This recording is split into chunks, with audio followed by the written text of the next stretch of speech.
SIR form fill up নিয়ে পাঠ অনুব্রত মণ্ডলে দলের বিএলএদেরকে পাঠ দিলেন কেষ্ট। বিএলএদেরকে সতর্ক হয়ে কাজের নির্দেশ দিচ্ছেন অনুব্রত মণ্ডল। সকলকে এসআইআর ফর্ম ফিলআপের নির্দেশ দিয়েছেন তিনি। ফর্ম ফিলআপ নিয়ে পাঠ দিতে গিয়ে আবার খোঁচা। এসআইআর ফর্ম ফিলআপ না করলে এনআরসি করে জেলে ঢুকিয়ে দেবে। খয়রাশোল থেকে এমনই মন্তব্য শোনা গেল অনুব্রত মণ্ডলের গলায়। ফের একবার এসআইআর এবং এনআরসিকে গুলিয়ে দেওয়ার চেষ্টা। এসআইআর এবং এনআরসিকে গুলিয়ে দেওয়ার চেষ্টা তৃণমূলের, যে কাজ তাদের একেবারে হেড ডিপার্টমেন্ট থেকে শুরু করে নিচু তলার প্রত্যেক তৃণমূল কর্মী সমর্থকরা করে থাকেন, সেই একই কথা শোনা গেল আরো একবার অনুব্রত মণ্ডলের মুখ থেকে। প্রকাশ্য মঞ্চ থেকে প্রথমে তো বললেন একটা সাবধান বাণী যে কি এসআইআর ফর্ম ঠিক করে ফিলআপ করতে হবে, কি করতে হবে পাঠও দিলেন। ঠিক একই সঙ্গে কিন্তু আবার এসআইআর এবং এনআরসিকে গুলিয়ে দেওয়ার চেষ্টা করলেন অনুব্রত মণ্ডল। ঠিক কি বলেছেন অনুব্রত মণ্ডল শোনাবো। 9 তারিখে যখন ভোটার লিস্ট বেরোবে, নতুন ভোটার লিস্ট, তখন দেখা যাবে যে তোমাদের এই খয়রাতুলে 200 লোক নাই, যে তোমার ঘরে যদি রিসিভ করতে থাকে আমরা লড়াই করতে পারবো। এখানকার যারা লিডার আছে কেদার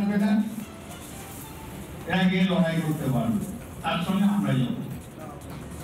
আমরা অলরেডি আমাদের 2002 এর নাম আছে, আমার বাপদাদুদের এখানে জন্ম, আমরা কেন ভোটার লিস্টে বাদ যাবো? তখন ইলেকশন কমিশনার অর্ডার দিতে বাধ্য হবে, দয়া করে ফর্মটা রিসিভ করে নাও।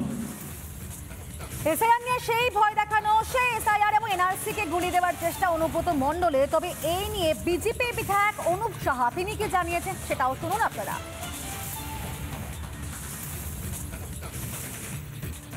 রাজনৈতিকভাবে ফায়দা লোটার জন্য তৃণমূল কংগ্রেস একদিকে মিথ্যাচার করছে যে এসআইআর হতে দেব না, প্রথম থেকে তারা বলেছে। আবার কোথাও কোথাও মঞ্চে দাঁড়িয়ে তাদেরই দলের নেতৃত্বরা এসআইআরে প্রত্যেকেই ফর্ম ফিল আপ করবেন, ফর্ম জমা দেবেন, ফর্ম রিসিভ করবেন, বিভিন্ন রকমের বক্তব্য তারা কর্মীদের সামনে রাখছেন।